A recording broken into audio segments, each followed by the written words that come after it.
kusoo dhawow Somali Online Academy haddii aad ku cusub tahay channelka fadlan saar subscribe notification kana furo siday ku soo gaaraan casharrada cusub ee la soo geliyo kuuliyada isla marka la soo dhigo.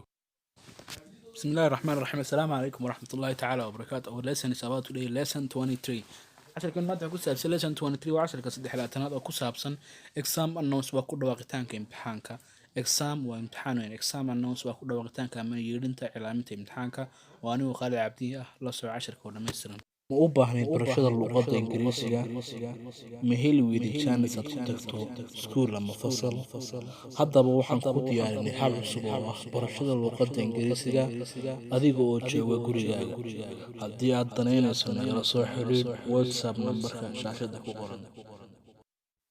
Okay, maanta casharkan wuxuu ku saabsanaa exam nasku dhawrtaan imtixaanka marka qofka wada ay hadlay wuxuu I'm in desperate situation waxaan ku jira xaalad xun ama xaalad aan fiicin. I'm in desperate situation waxaan ku jira xaalad xun. I'm anigu in desperate situation waxaan ku jira xaalad xun ayuu yiri. Marka qofka kale uu jawaabay wuxuu yiri what happened to you maxaa kugu dhacay? What happened to you maxaa kugu dhacay? What happened to you maxaa kugu dhacay? What happened to you maxaa kugu dhacay ayuu yiri. Wuxuu yiri I failed my exam. I failed my final exam. waxaan ku guul daraystay imtixaankayga natiijada ama imtixaankii ugu dambeeyay ee finalka ahaa aan ku baxay. I failed my final exam waxaan ku guul daraystay imtixaankii aan finalka aan baxay.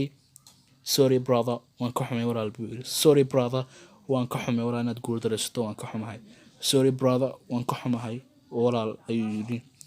Sorry waan ka xumahay weeyaan brother no walaal. Sorry brother waan ka xumahay walaal. I scored only 28% kaliya waxaan helay buu yiri amaan haystaa dhibco gaaraya 108 boqolkiiba. I scored waxaan haystaa dhibco only 28% waxaan haystaa boqolkiiba 8 dhibic ayaan haystaa. That's terrible taasi waa wax xun. That's terrible taasi waa xun ama waa si xun sidaasi.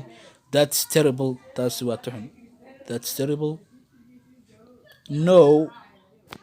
Do your parents know about it? Waalidinta miyay ku ogaadeen buu. Do your parents miyay waalidinta know about it? wax ka ogaadeen inaad dhacday imtixaankii?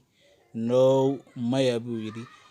I am being slaughtered. Waa la gowracaya haddii la iga ogaado waxyaabahaas ayuu yiri. No maya if they know haddii ogaadaan I am being slaughtered waa la gowracaya ayuu yiri. God helps you Allah ha ku caawiyo buu. Allah ha ku saacido. God helps you Allah ha ku saacido. halkaas inuu joogo casharkeena maanta. This is one of our lesson today.